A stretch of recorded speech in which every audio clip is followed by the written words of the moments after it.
नमस्कार, आप देख रहे हैं मनी 9 और मैं हूं आपके साथ विशाल शर्मा। अगर आपका भी कोई बैंकिंग से जुड़ा हुआ कोई काम-काज है तो आपके लिए बड़ी खबर है।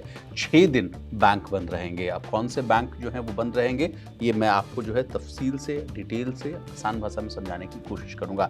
देखिए, अगर आपका खाता स्टेट बैंक ऑफ इंडिया यानी एसबीआई में है तो ज़रूरी काम फटाफट निपटा लीजिए, क्योंकि 23 मई से यानी आज है 22 तारीख, कल से लेकर 28 मई तक पूरी तरह अगर समझिए कि अगर डेटा कैलकुलेट कीजिए तो 6 दिन तक बैंक वो बंद रहेंगे। 23 मई से 28 मई तक कई जगहों पर एसबीआई ब्रांचेस में कामकाज वो प्रभावित रहेगा। इसकी वजह क्या होगी?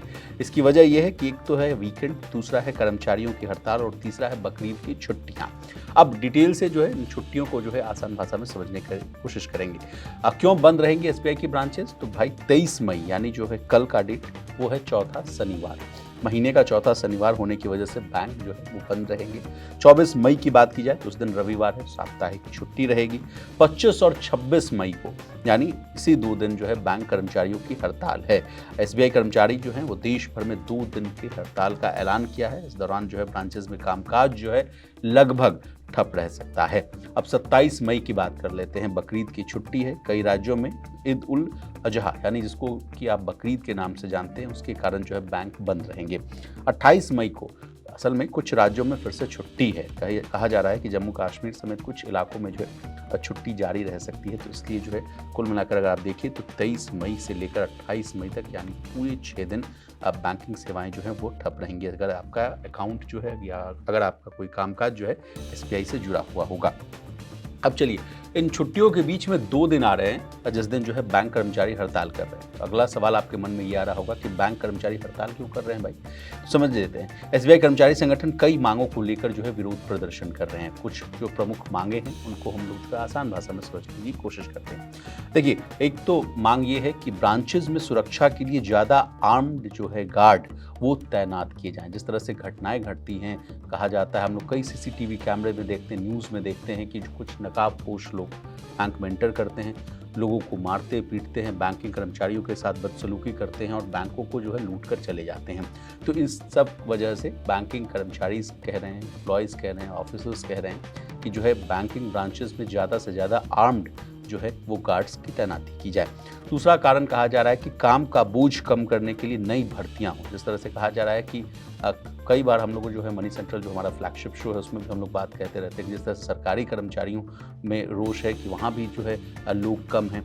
कहा जाता है कि भर्तियां जब निकलती है तो ज़रूरत होती है 2 लोगों की, सरकार भर्ती निकालती है 1 की।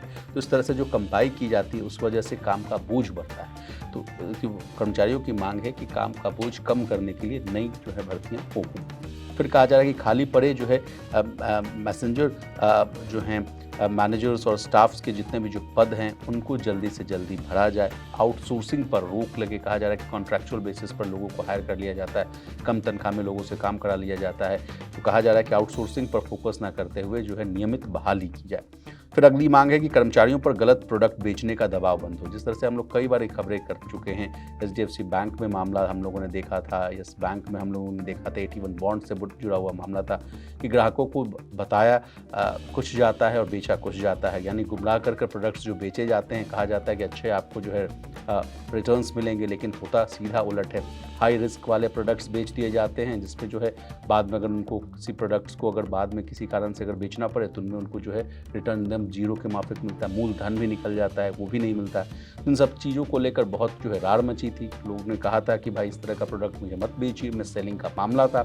तो अब बैंक कर्मचारी कह रहे हैं कि हम पर असल में ऊपर से दबाव होता है, ऊपर हाई लेवल के जो मैनेजमेंट होते हैं वो हम पर दबाव बनाते हैं, हमसे सेलिंग करने का दबाव दिया जाता है। तो कह रहे हैं कर्मचारी कि गलत प्रोडक्ट बेचने का दबाव बहुत जल्द वो बंद किया जाए। इसके अलावा एनपीएस में फंड मैनेजर चुनने की आज़ादी मिले, ये भी एक डिमांड रखी गई। और दूसरा अगली डिमांड ये है कि पेंशन और भत्तों से जुड़ी जितनी भी समस्याएं हैं उनको दूर की जाए। तो ये रही कुछ प्रमुख डिमांड जिनकी वजह से 2 दिन तक एसबीआई के कर्मचारी हैं वो हड़ताल पर रहेंगे। अब अगला सवाल आपके मन में आ रहा होगा कि क्या आपके बैंकिंग काम रुक जाएंगे? तो घबराने की ज़रूरत नहीं है आपको। भले ही बैंकिंग की ब्रांच बंद रहेंगे, लेकिन डिजिटल सेवाएं पूरी तरह से ऑपरेशनल रहेंगी यानी चालू रहेंगी। अब कौन-कौन सी सेवाएँ हैं जो सामान्य रूप से चालू रहेंगी, तो mobile banking, internet banking, UPI, ATM से कैश का विथड्रॉल और ऑनलाइन जो पैसे ट्रांसफ़र करने की जो बात है, ये सब काम जो है आपका जैसा अब हो रहा है वैसा उस समय भी होता हुआ रहेगा।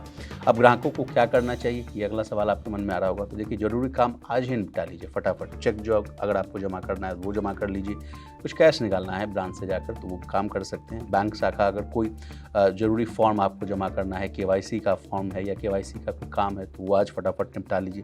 डिजिटल बैंकिंग का इस्तेमाल करिए, यूपीआई नेट बैंकिंग से जो है पेमेंट करिए। एटीएम का इस्तेमाल ज़रूरत पड़ने पर कर सकते हैं। तो ये रही आपकी, तो हमने सब कहानी सुना दी। 23 मई से लेकर 28 मई तक अपने जो काम हैं उनको आप अगर चाहें तो आज निपटा लें, नहीं तो थोड़े हड़ताल की वजह से आपको दिक्कतें हो सकती हैं। तो ये रही एसबीआई से रिलेटेड कहानी। आपको हमारी डिटेल रिपोर्ट कैसी लगी कमेंट करके जरूर बताइएगा। इसी तरह देश, दुनिया और बिजनेस जगत से जुड़ी तमाम ताज़ा तरीन खबरों के लिए बने रहिए हमारे साथ और देखते रहिए मनी।